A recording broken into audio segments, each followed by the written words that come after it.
I am giving away an ultimate Descendant of your choosing. I haven't even got one for myself yet, but to pay back to all the nice support I've been having lately, let's give one away. If there's enough interest, I might do some more in the future. So yeah, it's going to be cool and it's going to be fun. Make sure you hit the like button on this video, subscribe, and put notifications on if you want. If you want to, you don't have to, but make sure you subscribe. And leave a comment down below telling me who your favorite Descendant is and why, because I want to see some funny, silly comments. Enjoy the video.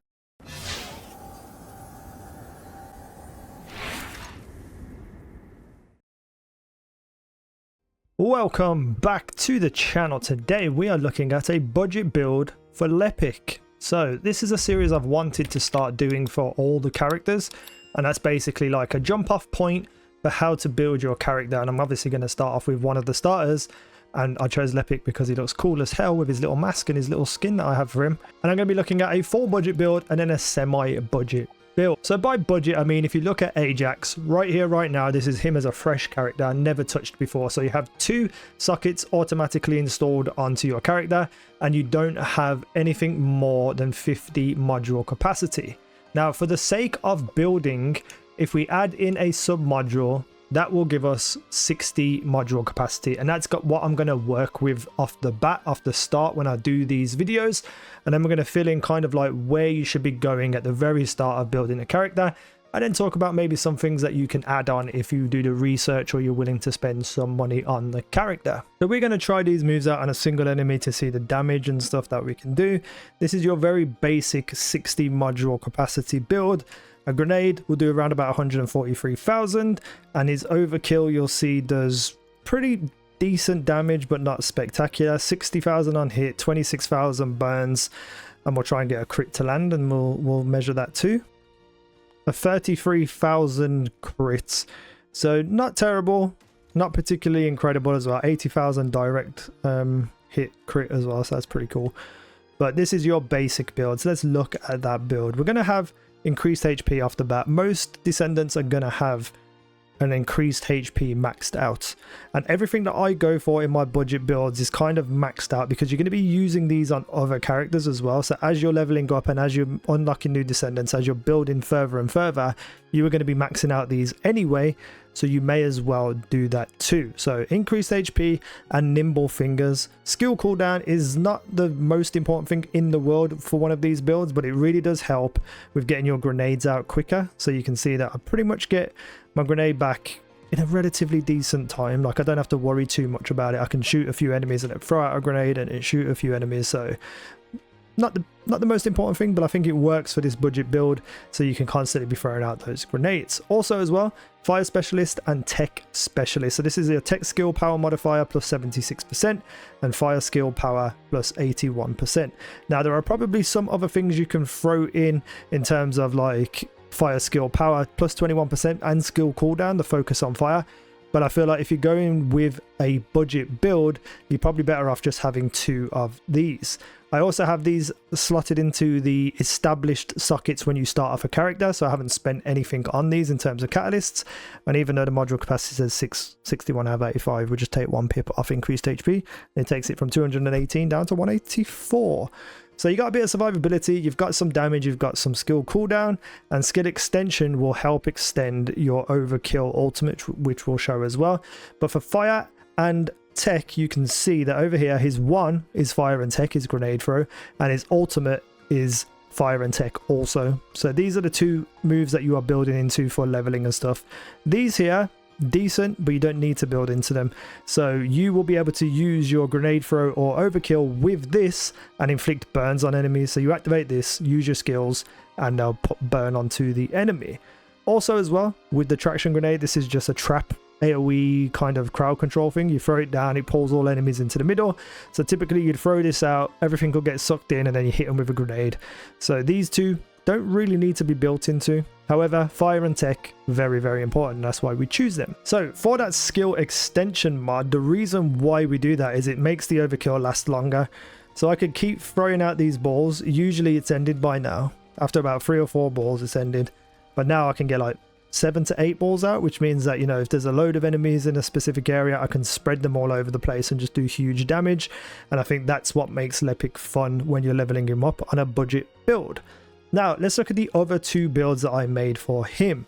So the other 2 builds include using an energy activator and also having a socket on the sub module slot to give you that extra 5 module capacity.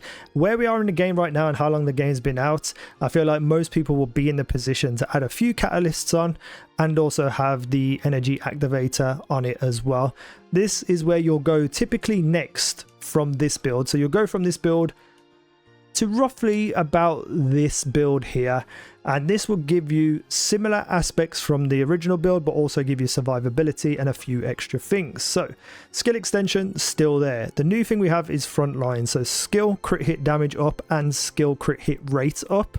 We still have everything else here and increased HP, but we also have HP collector, which is a great, incredible mod that everyone should have. I have a video on my channel about where to get it, and basically when you kill an enemy you get 9% of your health back. 2 seconds later, after the cooldown's finished, the next enemy you kill will give you 9% of your health back. So this is an incredible kind of survivability slash damage type of build for someone who's looking to start building into Lepic after their initial budget build. So as you can see, roughly the same amount of damage, but you will more often get crits. So if we throw this out, you're probably going to see more crits popping up, 55,000 as well, more damage with those crits.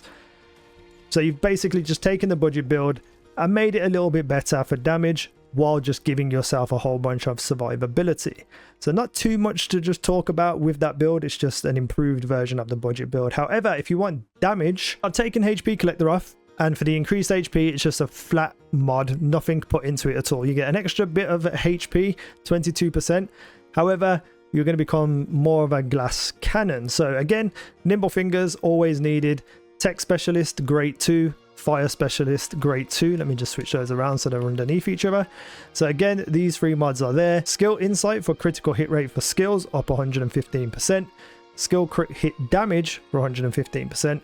And then front lines as well. So you're going into damage and crits and stuff while sacrificing survivability. So now let's look at that. So for the grenade, 143,000. However, if we can get it to crit, and hopefully we can, you can see that it does nearly 500,000 damage.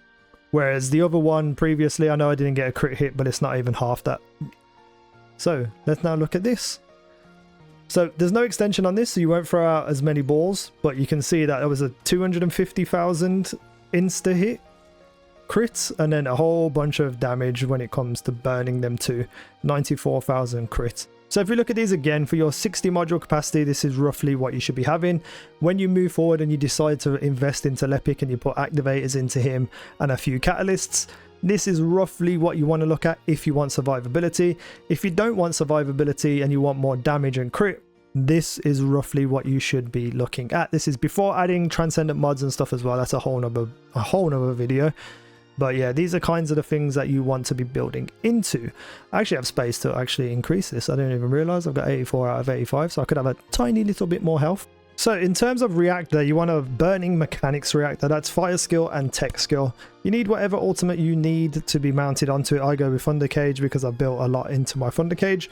The intrinsic perks down the bottom, you know, that's very important for you and how you personally play. If you want more damage, then, you know, go for fire and tech and skill crit hit and skill crit damage, all on those intrinsic perks. I just found one of them and I took it. I didn't even bother farming anymore because I'm not using Lepic as much. When I start to use Lepic more, I'm going to go and farm a better reactor. However, fire, tech, whatever mounting you need, burning mechanics reactor is the best thing for you. And here are 9 enemies. Let's throw this out onto the middle guy and see what kind of damage we can do with this. I can't even keep up with that. There's just so many numbers. So many numbers. And that's the video. These are just some rough kind of budget starter builds for Lepic with a little bit of investment as well as no investment at all. So yeah, let me know what you're thinking down below. What other mods would you include? Thank you for watching. I've been easy now. You guys have been awesome.